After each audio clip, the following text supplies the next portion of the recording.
Welcome back, everybody, to another episode of the SVT podcast. I am with my boys Sam and Vince and Tim on the ones and twos. How's everyone doing tonight? Great. Shiny.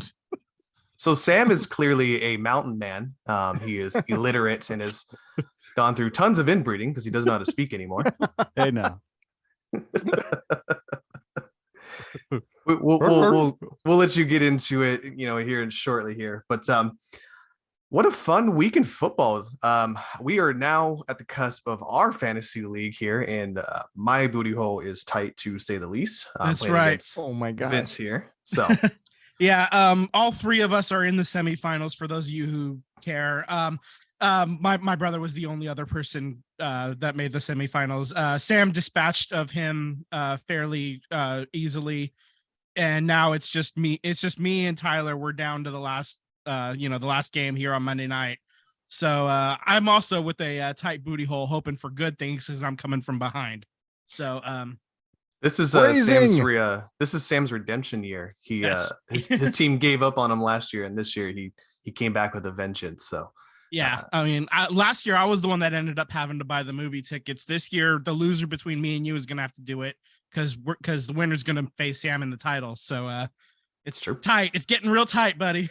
By the time you're hearing this, people, the results will be final. So one of us will be real happy or real sad, but that's okay. Well, let's get into it. We had a big week of football. I did not realize your guys' week was this close now. So Oh yeah, we got I'm close, just catching up. we are touching yeah. tips, like we are holding Yeah. pinkies. It is so like just the projected right now it's 50-50, but it would be Tyler, you're locked in at 98.56, and Vince is projected to go 98.62. so it is. It's dropped. tight. Now it's 98.60. So Yeah, it is tight. So yeah, it's gonna be a real close game the whole way through. So yeah, let's get going on this pod so that I can, after we're done here, I can just continue to just sweat it out on my Absolutely. couch, get my Well, cardio in just watching football from the couch, we'll roll us out with some scores from this wonderful week of football. All right, so on Thursday, Jacksonville all over the New York Jets, 19-3. We turn to Saturday, Christmas Eve. Baltimore beat Atlanta 17-9. Carolina over Detroit 37-23. Cincinnati beat New England 22-18. The Minnesota Vikings kicked that last second 61-yard field goal, beat the New York Giants 27-24. Kansas City over Seattle 24-10. Buffalo beat Chicago 35-13. New Orleans over Cleveland 17-10. Houston beat Tennessee 19-14. And on Sunday, Green Bay over Miami 26-20. The Rams, huge win, 51-14 over Denver. Tampa Bay in overtime is able to dispatch with Arizona 19-16. Indianapolis and Los Angeles Chargers are playing on Monday Night Football. That game is in action right now. And now we turn our attention to our teams. Let's start with Sam, because you've heard enough of my voice right now. The Las Vegas Raiders fall to Pittsburgh 13-10. Buddy, Yeah. it's just another one score loss. Another This is one rough. score loss, another game lost when you had the lead. How do you not point at the defense and say that's the problem? I don't know, man. It's like that, they look good in the first half offensively, and then they completely go away from what got them there, which makes no sense, disappointing game. That's the thing is you win these games, they're 4 or 5 games better and you're second or third in the ASC. So it's just incredibly frustrating that they can't figure out how to close a game. And I don't know. I've never seen anything like it. I've never seen a team make an art of blowing leads like this, blowing games like this. Yeah. You want to know the really disgusting part? At 6-9, you have less than 1% chance of making the playoffs, which means you don't have a 0% chance. Right. Like you haven't been mathematically eliminated yet, but there are the Browns are 6-9 and they are eliminated. So, So you're through saying there's a tiebreakers, chance. it is it's not going to happen. Obviously, we know it's not going to happen, but the fact that you hold these tiebreakers even at 6-9 over some of these guys ahead of you, some of these teams ahead of you, it just goes to show you, the what could have been. Yeah. It is just overall a disappointing season for the Raiders. At the beginning of the season, I kind of thought that the Raiders would take a step back. I didn't know how it would happen, but the way that they're losing these games, it's an art form, like it really is. It is a masterclass in suckage, and to lose, these 5, you have double-digit leads in 4 of these games that you lose. It's interesting, because I don't want to spend too much time on it, or go crazy on it, but last year we know what happened with John Gruden. Bisaccia steps in and they get to the playoffs. And I thought typically, I think in a normal circumstance like Denver, they just fired their coach. We'll talk about that more later, but typically when you fire a coach and the interim coach typically doesn't get the job, but usually that head coach is fired because of performance, because the team wasn't very good. We know what happened with John Gruden, and Bisaccia brought the team together and things went on and the team went into the playoffs. I felt like the smart thing for the franchise to do, and I think a lot of Raider fans agreed with this, was keep Bisaccia, give him the year, but use that year to possibly find the replacement. And now we'll talk about this more later on down the show too, is now Sean Payton is available with Vic Fangio possibly as the defensive coordinator. What better way to fix the Raiders than Sean Payton with Vic Fangio? Can you imagine this Raiders offense with, Sean Payton, Sean calling plays and Vic Fangio on defense? Yeah, Sean Payton is obviously the big name out there this offseason. He's the way that New Orleans is playing right now this season goes to show you just how good of a coach he was. Because even with after the year that they haven't found a quarterback, there, man. Drew Brees wasn't there last year either. Right. So it's and their second season without Drew Brees, without a quarterback. Yeah, they were still within inches of the playoff spot last year. The Niners had to win in LA on that last game of the season to claim their spot. But they're still competitive. They still look like a franchise that knows what they're doing. Still feels like there's a direction.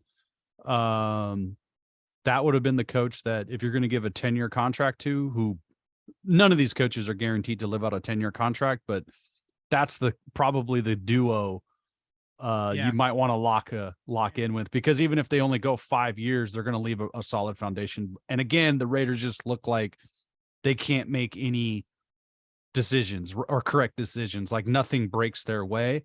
Yeah. I don't know. It just kind of feels like I've defended Mark Davis so much this past year. It just feels like under this ownership, it's just not going to work. It hasn't worked for many, many years. I don't know. I just can't explain it. Maybe the franchise is just cursed to give up losses like this, because you should be competing for a playoff spot. So yeah, it's just heartbreaking, man. As a fan, it's just heartbreaking. Totally understand that. Less heartbreaking for me, at least. The Niners ended up just beating the hell out of Washington, the Commandos, 37-20. So it was 7-7 at half, but in the second half, the Niners made their adjustments and they absolutely just crushed them in the second half. It was almost, it turned into a laughter. It was a lot of fun to watch. As a Niners fan, probably not so much fun if you're a Washington fan. But this was Brock Purdy's third consecutive win as a starter. So, he's doing things that Joe Montana didn't do, and Steve Young didn't do. Like, he's the first Niners quarterback to win his first 3 starts. So this is. I mean, he's got a he's got swagger. He's performing really well. And I think one of the biggest assets for a young quarterback is he's got a championship defense, and their skill positions around him. And I think his style quarterback play is fitting the present 49er team because it's make the decision, get the ball out, so just get the ball out of his hands as quick as possible, so he's processing information, it seems like, pretty quickly. He's seen the field pretty quickly, and he's getting the ball out. So it's just starting to look really good. And then last week he didn't look as good, but come to find out he didn't practice all week. So he had no reps. Because and it was he the was short a game week time as well. He was a game time decision. Mm-hmm. Yeah. So for coming in with no practice, no reps on a Thursday night, on a short week, and perform the way he did last week is quite impressive. And he's hitting the nail on the head. He's looking really good on this 49er team. Yeah, this is best case scenario. Like you get nervous if any team is down to their third string quarterback, it is not good, like this. I think this is the first time where I can remember a team being down to their third string quarterback and they still have a realistic shot at playing for the Lombardi Trophy. So, I mean, this is every other time it's, injuries happen and your season's done. It's over. Especially to your second string quarterback. Like you lose Trey Lance, you lose Jimmy, and it just keeps on humming, baby. So I still would like to see a game or two games before the end of the season where it's a tight game, where I would like to see a little bit more pressure cooker situations. Come from behind, It was tight at the half. But they came out of the second half and they just absolutely annihilated them, just kept scoring and kept putting pressure on Washington. And Washington obviously couldn't answer. It looked tight going into halftime, but I think the feeling was that at some point the levee's going to break for Washington, that it was just going to break on them. Like they weren't going to be able to hold it together for four quarters. Like I think we kind of had that feeling. Nick Bosa is putting his mark on the defensive player of the year as well. I don't think it's his to lose. I don't want to add salt to the wound here for you, Sam, but when you're saying you want a close game, are you looking to show up? Are you looking like what Pickens kind of did against the Raiders, where like it was just down to the wire? The atmosphere, the weather. Well, of course, next week I would still love for the Raiders to win, of course. But I'm saying from the perspective of Brock Purdy, he's been playing well, but I would like to see him in a come from behind situation or a tight game, lead the team down. It's tied and you get a game winning field goal, just situations where he needs to get the ball out is what I'm saying is a close game. Of course, I want the Raiders to win next week. No, I just meant like this past game with how Pickens seemed kind of poised, and he's really had a up and down season. So I guess that's what I'm kind of getting at, is that Tom Brady-esque, or what Pickens did as a young QB that's kind of what you're looking for. Yeah, I mean, like win the game. Right now he has so many playmakers where he can make a decision, get it to a playmaker. But sometimes you just want to see that quarterback drive down the field, see the ice water, ice in his veins. He's looked good when the game is not on the line, let's see how he looks when it's a little bit tighter. And I think he needs that, because I don't think the 49ers, when you get into the playoffs, you don't think any team is just going to go undefeated in the playoffs and just blow everybody out 30-0 every single playoff game. So if they are going to make a deep run, Brock Purdy is going to be in situations where he's going to have to win the game to get a field goal. And even in it may look the other way around, where the 49ers are hanging around, and they need a game-winning field goal at the end. And the other team was clearly a better team, and the 49ers are able to steal one. So The playoffs, different story. It's going to be a different story with the third string quarterback, even though he has been impressive. So it'd be good that next week and maybe the following week, he gets some pressure situations that he can grow on, where you could develop that play calling. You can develop those scripted play scenarios, so it'd be good for him. That's fair. That's fair. All right. Well, so, I mean, that leaves us with just one game left to talk about. That would be Philadelphia Eagles played Dallas Cowboys and lost 40-34. That's your rival. What happened? What's going on? see, you guys are trying to rile me up and get after me. And I'm sorry, I can't hear you over Dallas beating the shit out of you. I can't. I'm sorry. How about them Cowboys? I can hear that all the way over here. And I would get upset any other week. But you know what I'm not upset about is that we almost beat the Cowboys in Dallas with a backup quarterback in Gardner Minshew. So it wasn't like we threw our A+, MVP caliber quarterback out there. I think if that was out there, that if Jalen Hurts was out there, that game is drastically different. That whole playbook is for Jalen Hurts to make decisions to either throw the ball, hand off the ball, or run the ball.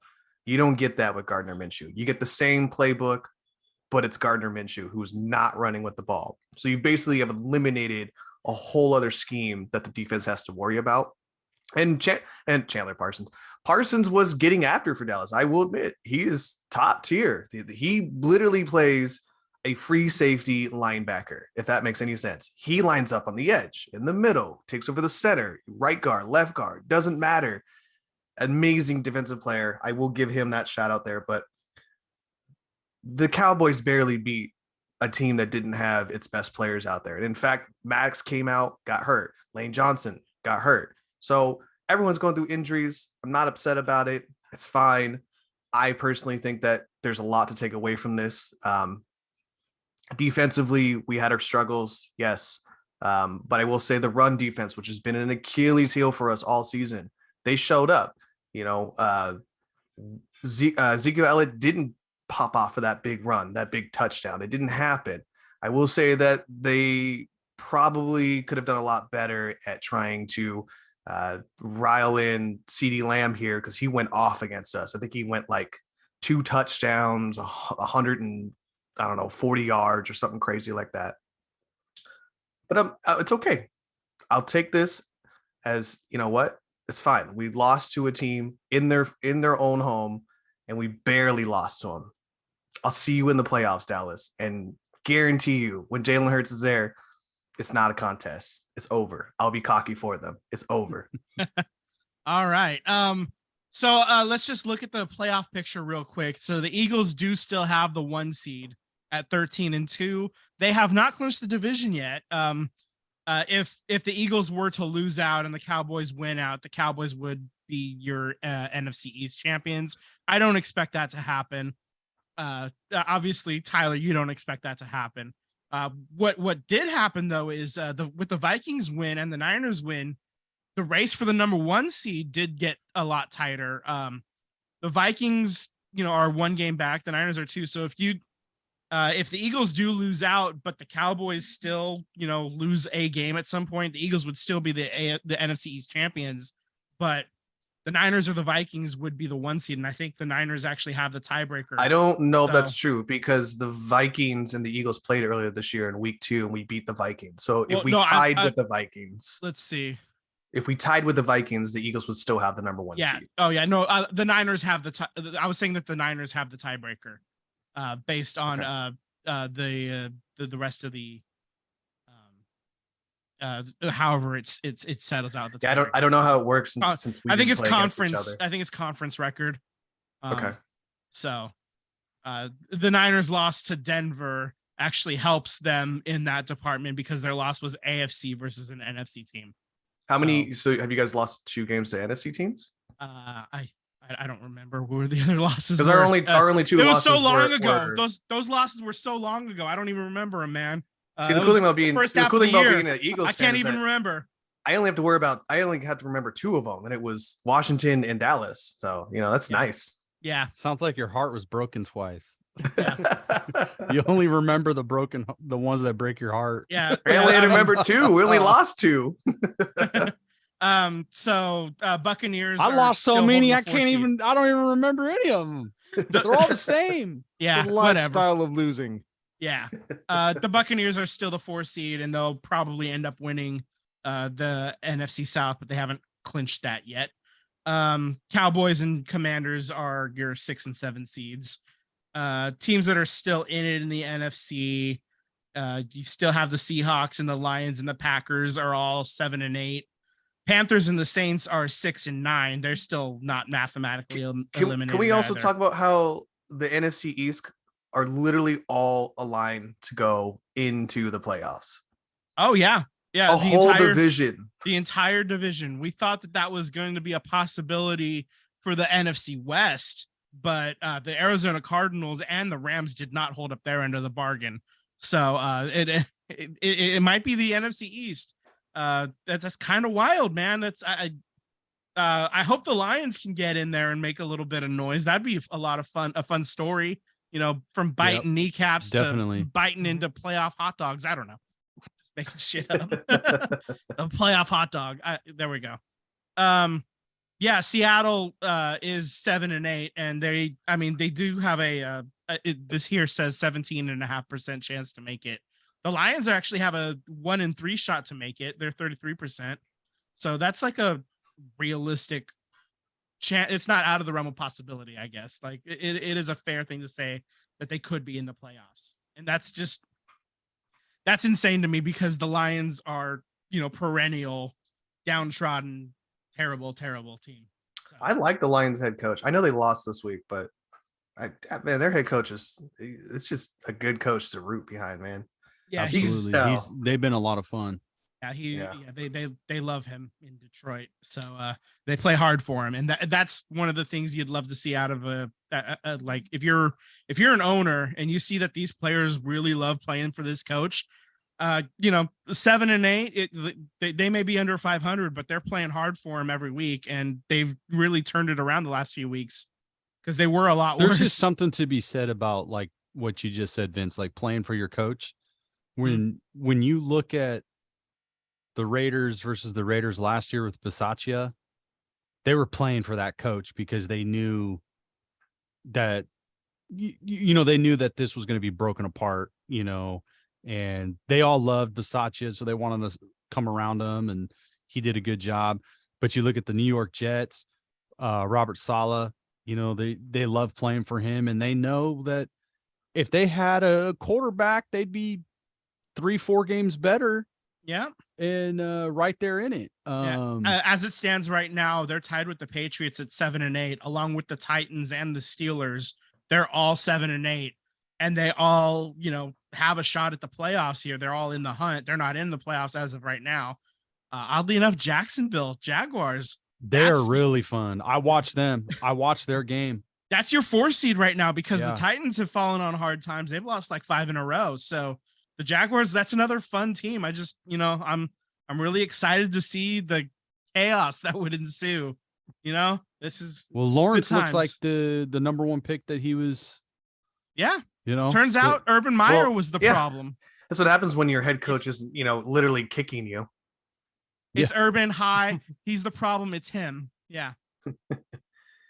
What's so wild is this is such a good season. Like there's a lot of teams that can make it. Like teams that you were not expecting, Jaguars, Titans, Detroit. I mean, God, this is just a good season. This is this is a lot like our fantasy where we literally went down to the last week where everyone had a chance to make it. Yep. So that's right. Nobody was eliminated till the last day.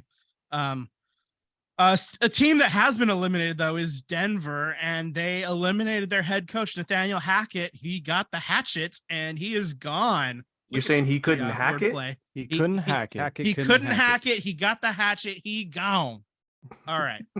Nathaniel Hackett gets fired. There's still 2 games left in the year. What's next for Denver? Like we talked earlier about Sean Payton might be the guy, but then you have to look at Vic Fangio is probably part of the package deal with Sean Payton.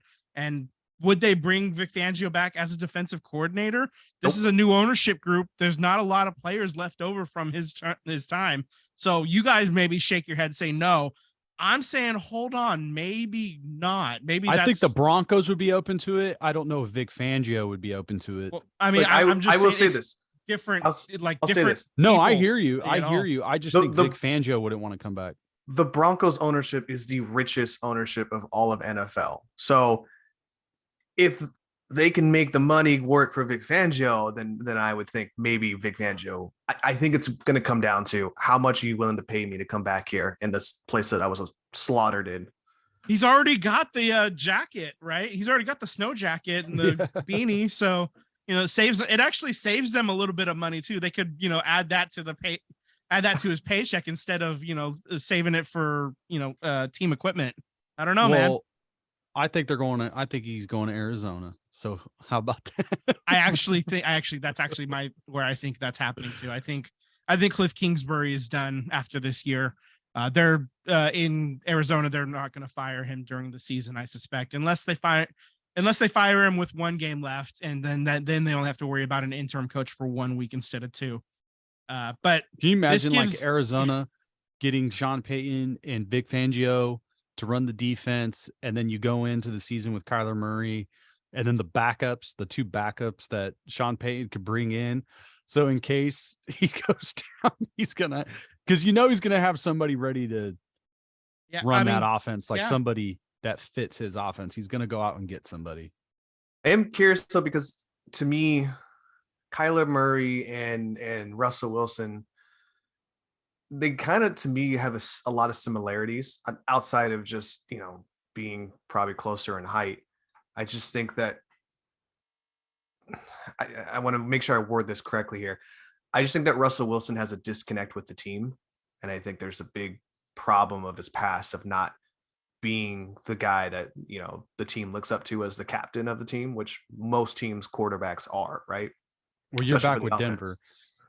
Right. But what I'm saying is that Arizona, it kind of feels the same way. Like Kyler Murray's got all this stuff about how he, doesn't read the playbook and he plays too many video games, and ex-players are saying things about him. So I think there's a lot of similarities between those two guys.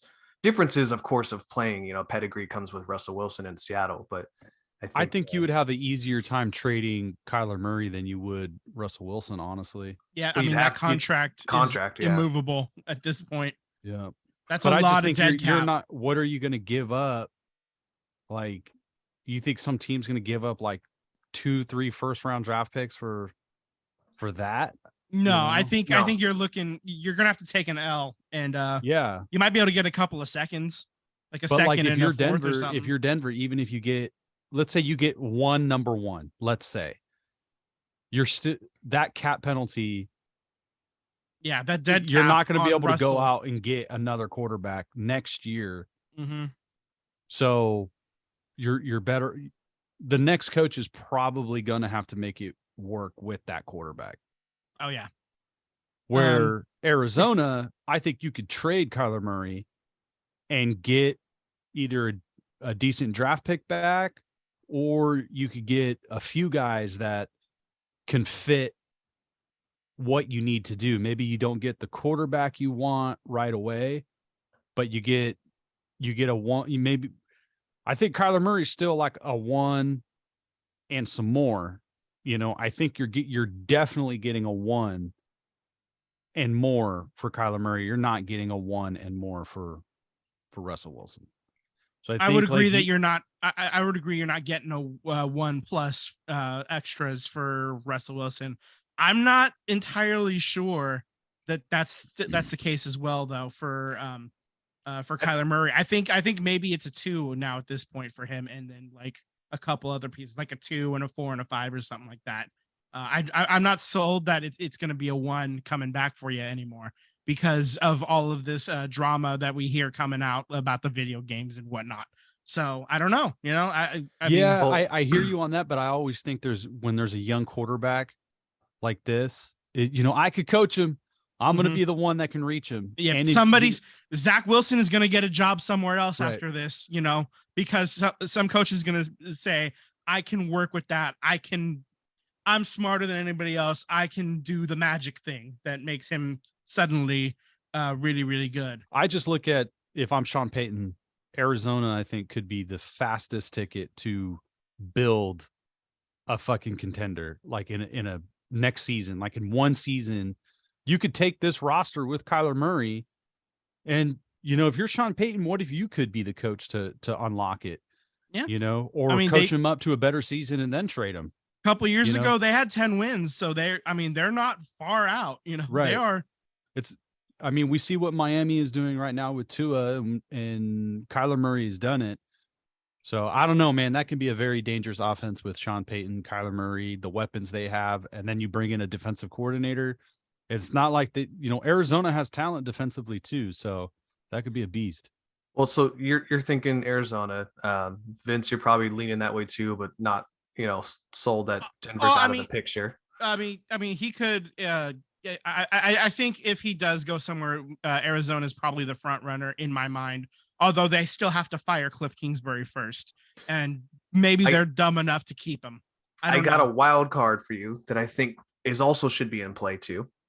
Wild card. Sam set up for this one. I also think that the Chicago Bears are probably maybe in the mix for him. I mean, Justin Field has shown to be an amazing quarterback this year, but no issues that we're having to deal with in Arizona. Well, they just hired that guy this year, right? This is his first year, the new head coach. Yeah. So I think Matt Eberflus. Yeah, Matt that's Eberflus. His first year. It's his first year. I don't think that they're going to fire him. I think he's obviously with Justin Fields flashing a little bit here and there. I think they're going to go in thinking if we can get some pieces for him and they're going to keep the coach in place, maybe this system works. And so I don't know that Chicago is I don't think Chicago's going to fire their guy.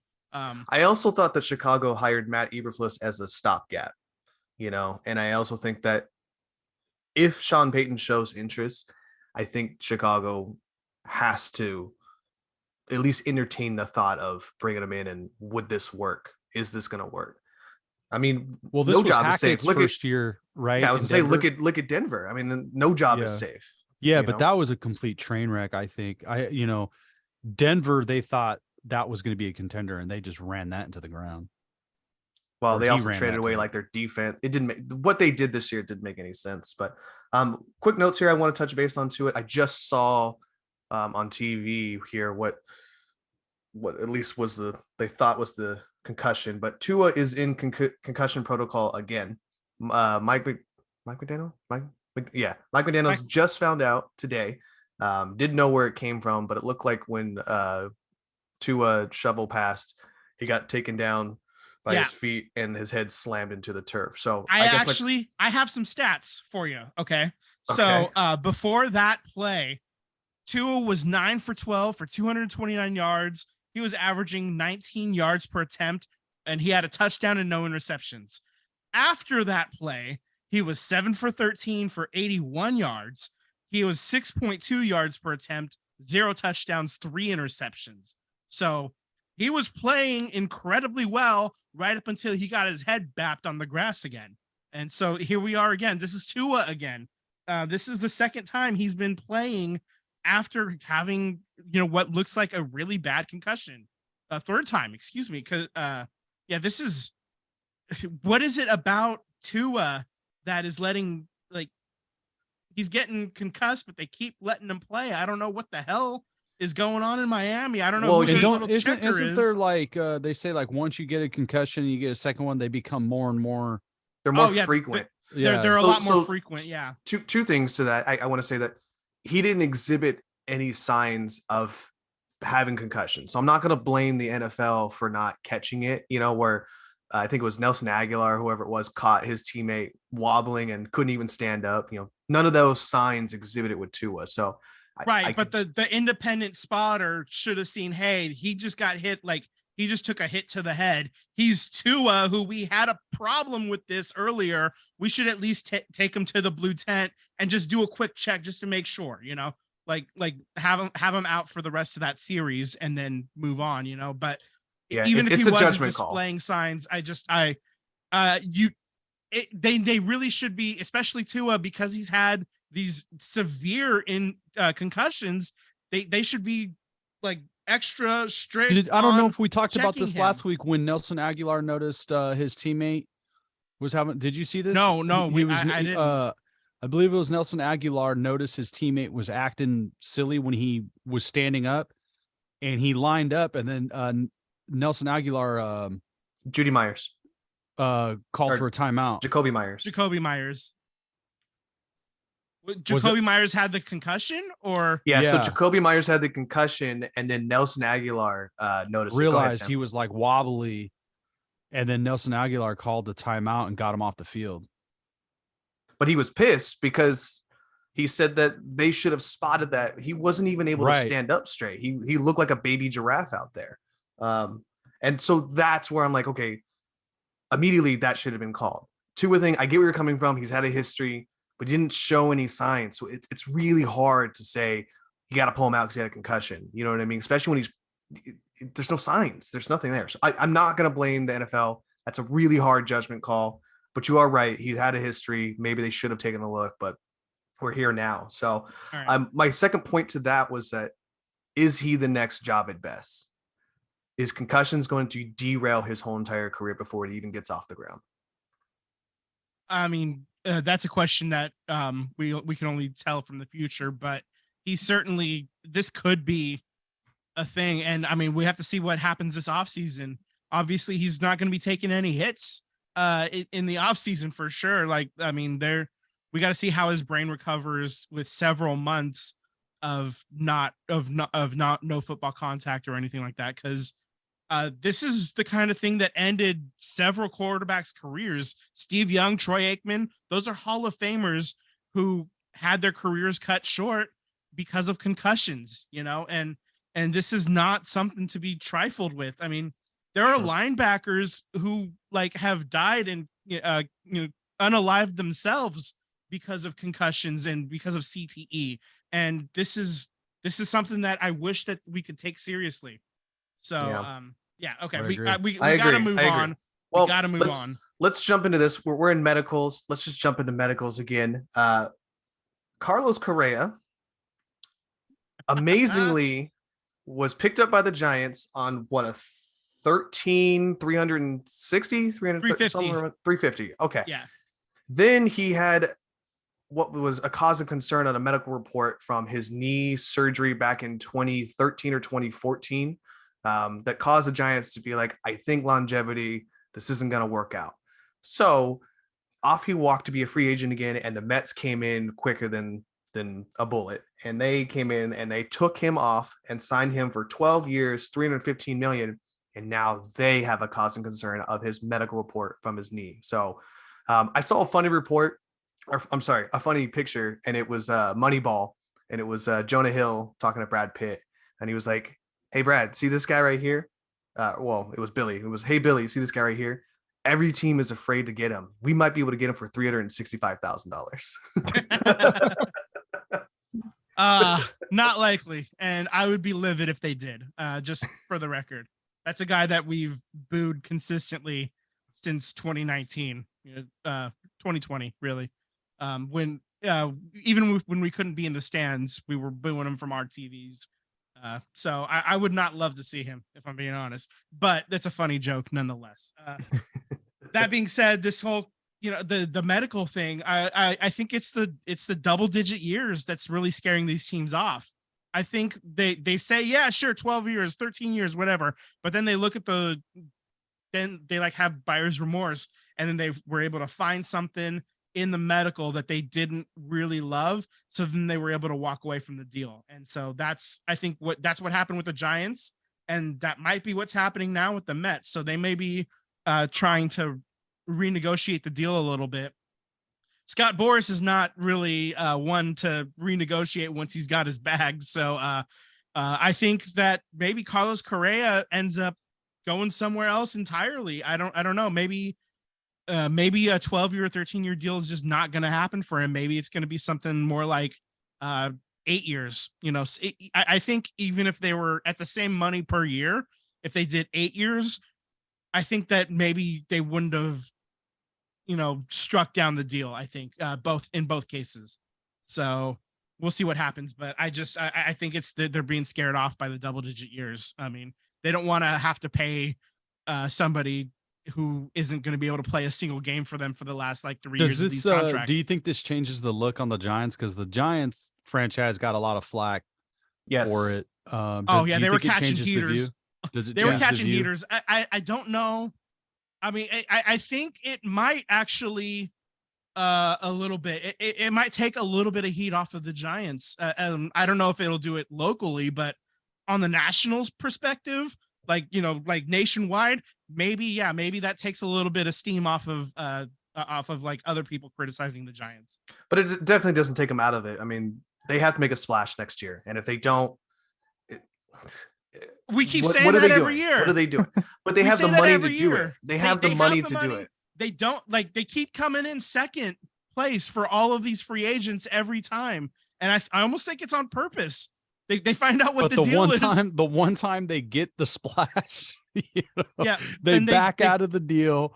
Everybody's complaining that they didn't do enough diligence. So why'd you announce the deal? And then the Mets come in and swoop up.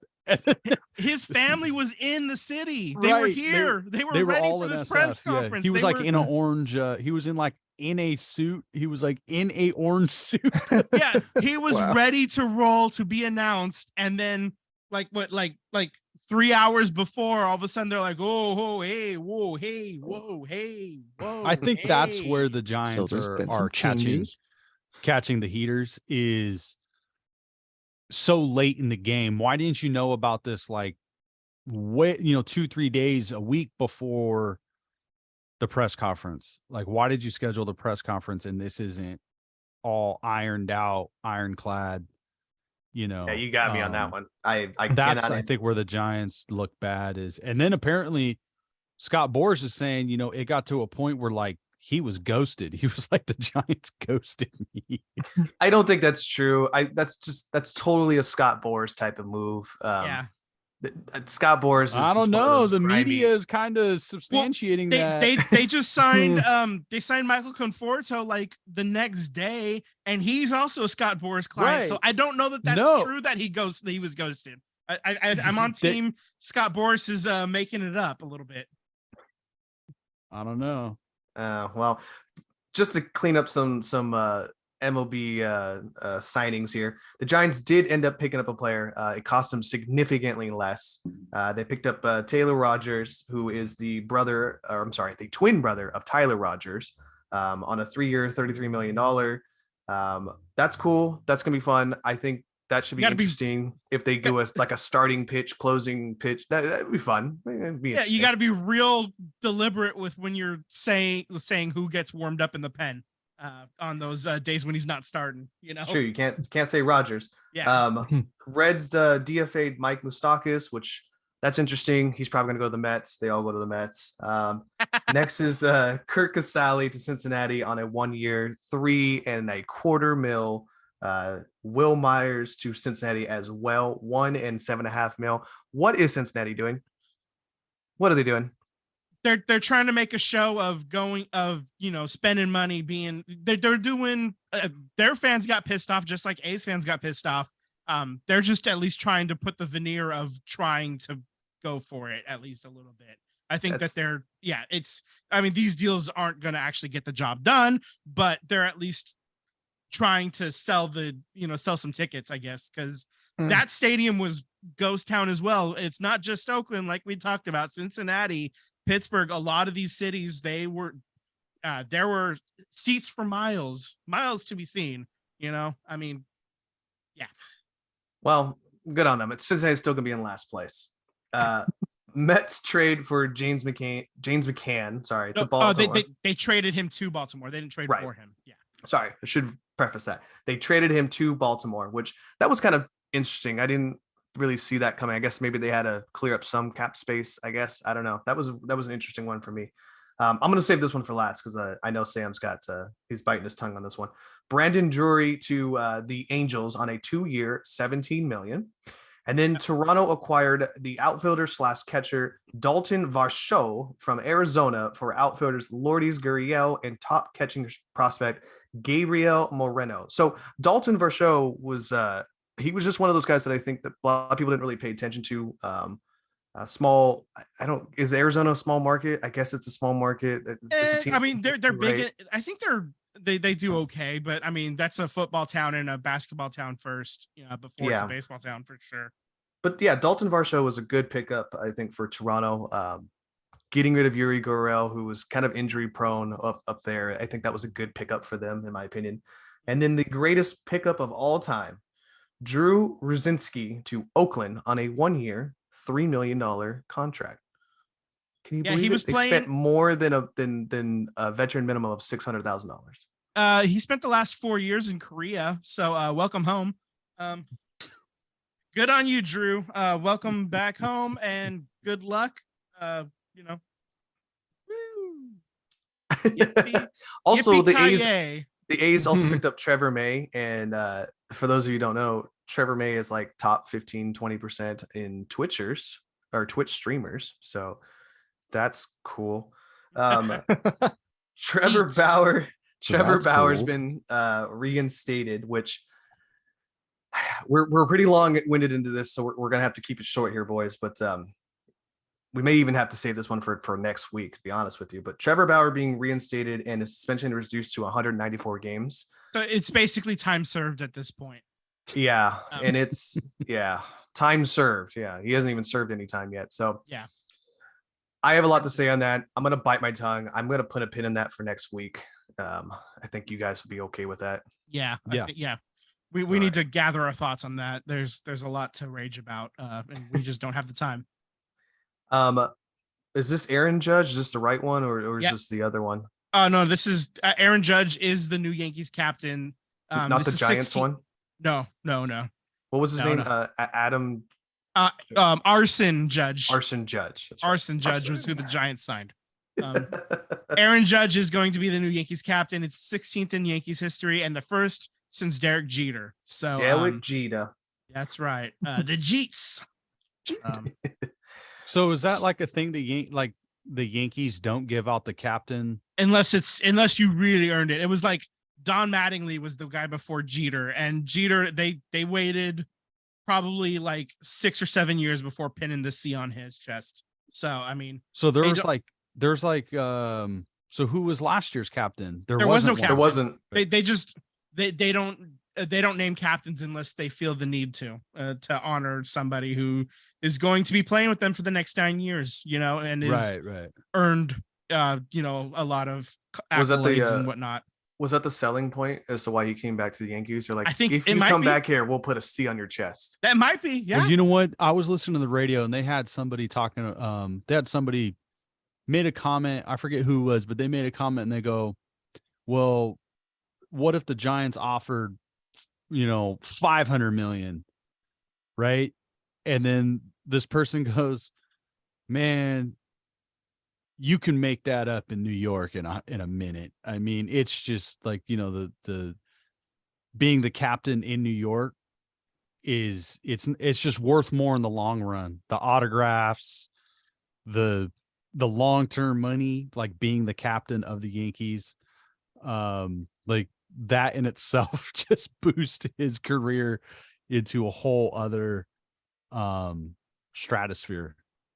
So I thought that was pretty, he's going to make that up in so many more endorsements when he retires. Like being a retired Yankee is more valuable than being a retired Giant, even if, like, no matter how good you were. Like Buster Posey's a Hall of Famer, but he's not the captain of New York.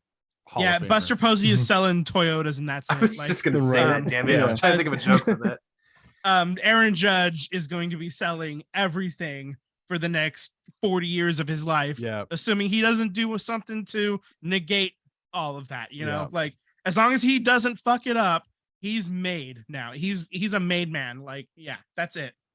That's it for him. He's set. Let's jump into this here because I've been itching to talk about it. I've been having fun just replaying it and going on Reddit and reading all the fun stuff there. I know the Warriors looked absolutely abysmal on the road trip here. They dropped every single game here, but that's okay. What really mattered was the rematch on Christmas Day with the Warriors and the Memphis in San Francisco. Memphis wanted all the smoke. They've been talking all the smack all summer, all time of From the saying, moment we sent their happy asses packing in the playoffs, they've been just nonstop, like little chihuahuas just yipping at us. And they got it. They got their first Christmas game. This is Memphis' first Christmas game in the franchise's history, and they got smoked. They got blown out by a team that had not just Steph Curry sitting out, but also Andrew Wiggins sitting out. I think that was great. I mean, our bench looked like they all had number 30s on their back. I mean, we were playing lights out offense, defense. There were 6 technicals. Klay Thompson's taunting Dylan Brooks while he's on the ground.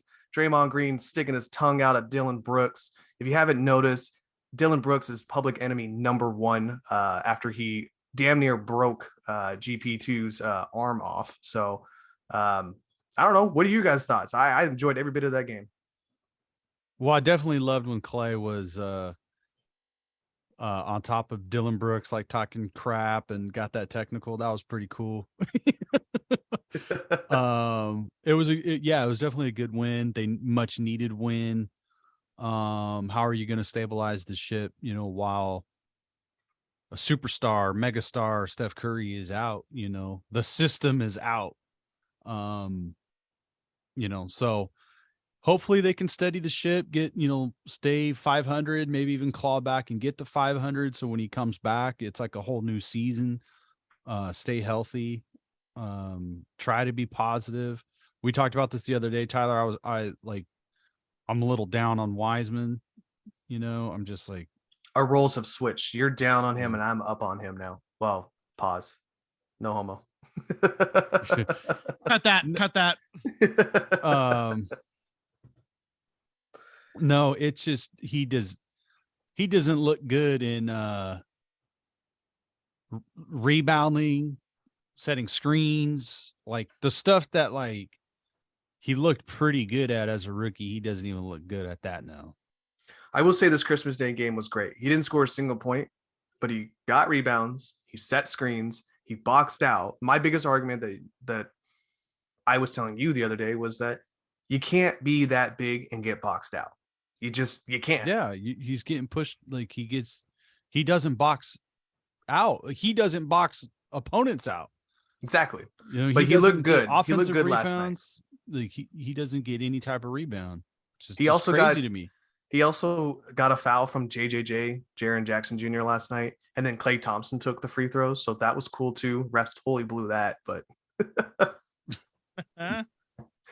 I was super excited for it. I am waiting to see what the ship's going to be afterwards. I mean, it just blows my mind that this team is so good home, and then when they go on the road, it's like they forget how to do everything. So hopefully this ship is right. Hopefully this is a big turning point. I thought the last home game or road game against the Knicks was a good turning point. I said they lost every game, but then I just realized that they beat the Knicks. So I guess they won one game on the road. Jumping into another fan favorite here, Vincey, how are the Sharkies doing? Well, this last week, they had the worst loss of the season and the best win of the season in back-to-back games. They lose at home against Calgary 7-3, and it was an abysmal showing. They come back and win against Minnesota 5-2, and Minnesota is, they're in it for a playoff spot. So this is interesting that they showed up then. They're currently 11 wins, 18 losses, 6 overtime losses, which is good enough to put them in 7th for the Pacific. They are still ahead of the Ducks. Quack, quack, duck hunt, baby. Bang, bang. All right. Well, that was, you beat my thoughts there. I was going to say duck hunt there, but that's fine. So there we go. Tyler, we promised the folks last week when you weren't on that you would give us some thoughts about the World Cup. We kind of went into it, but go ahead, spill your thoughts, buddy. Let's go. Best World Cup I've ever watched, hands down. Best one I've ever watched. And you're probably like, well, USA didn't even make it out of the round of 16. Doesn't matter. We did not expect them to make it out of the round of 16 anyways. Doesn't matter. that final match between France and Argentina was probably one of the most impressive and fun games I have ever witnessed. And if you're not a fan of soccer, I should say, or football, and this is your first game you ever watch, I'm sorry. It's like it did something on ecstasy, and it was an amazing thing. No other game is going to ever compare to that. It's just the way it is. That's top of the top. One of the greatest games ever played in a World Cup, in my opinion.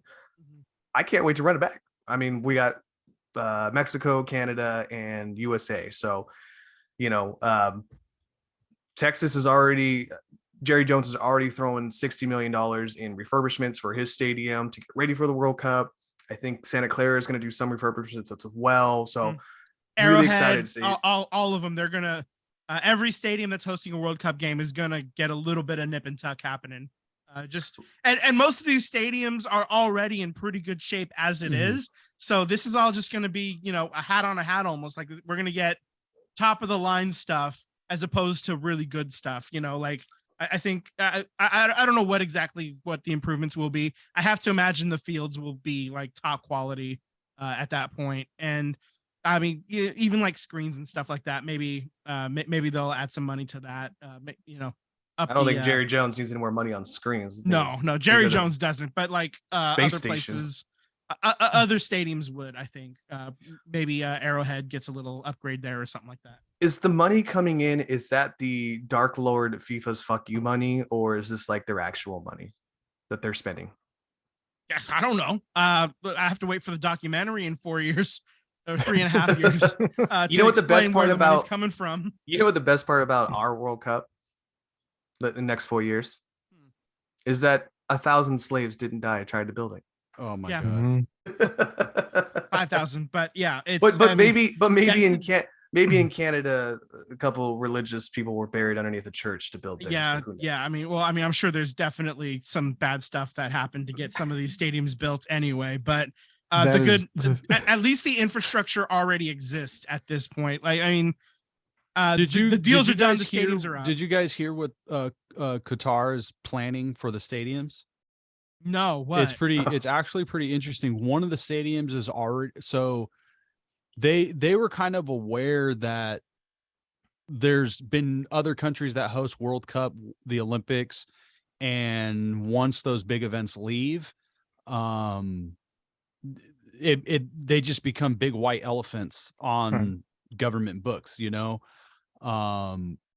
where now it's become a cost to just keep them clean. And some of these things, like, I think Brazil has some of them that are like falling apart, and, they spent billions on these stadiums. So one of the stadiums in Qatar was actually made of a shipping container. So it's already disassembled and put on a ship, and it's actually being sent to another country because that country is putting a bid to host a World Cup in the future. So it's like portable stadiums. I thought that was actually really interesting. That is kind of interesting. Yeah. And that is a good idea, actually. The other thing is some of the stadiums, so the fields are going to stay like the playing field, but some of them basically they're going to become public parks. They're going to become living spaces. So part of it will stay a stadium, and then some of the stadiums are being remodeled so that they could be like an apartment. It could be a shopping mall. It could be, restaurants. So they're trying to make them like, and then you could still play soccer there, but it's not they know it's not going to host 50,000 people. It's probably going to host like 2,000 people. So they're scaling the stadium down, but they're keeping the infrastructure and remodeling it to be more, part of the city, housing, cool. Restaurants, entertainment. So as crazy and bullshit as their, the process to get there was, it's kind of an interesting concept on construction and what's going to happen afterward, because this could be the footprint for future World Cups in developing countries. Yeah. I mean, it would be nice if when they were building these things, they see it as something, as an investment that could be something else after the event is over, like you said. Yep. Like, why not? Why you're already putting all this money into it. Yeah. Then make it sustainable, Anyway. Yeah, I mean, I remember years ago when San Francisco was putting in a bid for the Olympics. Like they like it wasn't just San Francisco like suddenly upgrading all these like fields and stuff. Like even like in the East Bay, they started building a lot of parks and stuff that could, in theory, host lower level qualifying events, for like softball and things like that. So it is kind of it's nice to see that things can get used after they're done with it, or even in some cases when they don't even use them at all for the intended original purpose. Agreed. So that's that's part of the sustainability issue that has come up again and again. And that's part of the reason why USA, Mexico, Canada got this World Cup, is because the infrastructure already exists for the most part. Some of these stadiums, obviously, they're going to have improvements made, but they don't have to spend $3 billion building each stadium. Like, the stadiums are already there. They're ready to roll. They could host games two now. of the stadiums in Mexico are like just recently opened, like just a few years ago. So two of them are already like brand new. They're Estudia Azteca is also getting a facelift to modernize it, because the NFL is going to continue to keep coming back. So it also gives these stadiums a chance to modernize for, because we know the NFL is coming into Mexico more often. They're going to be doing more games in Germany and all that. So, it's interesting how the stadium business is moving forward. Yeah. Last bit of the order here, just want to touch on it. Wrexham updates here. They are sitting second in the table here. They are down 4 points to Notts County. Currently, Notts County has 57. Wrexham has 53. That actually is basically Wrexham has to make up a game here. The field was literally frozen solid, so they couldn't play on the pitch. So they're technically, if they win their makeup game, they're only 1 point behind Notts County instead of 4. So I think that makeup game is due for next week, I believe. And then also the next round of the FA Emirates Free Cup here is in 2 weeks as well. So just a quick update on Wrexham. All right. Well, boys, I did want to let listeners know, if you've made it this far, you should go back and listen to the last episode, because it was Christmas time and maybe you didn't get to listen to it. So you should go back and listen to that one too. There was a lot of debate in there. I wasn't in there. I had a cold, unfortunately, but it's okay. Also, too, please reach out to us, on YouTube, and hit the like button, smash it, please. Let us know. We've got some great listens from the last episode, so we'd love to hear more people's engagement onto it, and just tell us what you think here. Yep, we want to make this for you, the people. Slide into our DMs. svtsportspod@gmail.com, Instagram, Twitter, SVT Sports Pod. We look forward to interacting with you all, and really just hyped to get everybody involved in this community that we want to build. And let's go Sweden. I don't know who's listening, but let us know. Shout out. Yeah. Thank you. Shout out Colorado. Shout out Sweden. Yeah. All right, fellas. Well, you guys have a wonderful night, and I will see you guys next week. All right. Later, dude. Bye. See ya.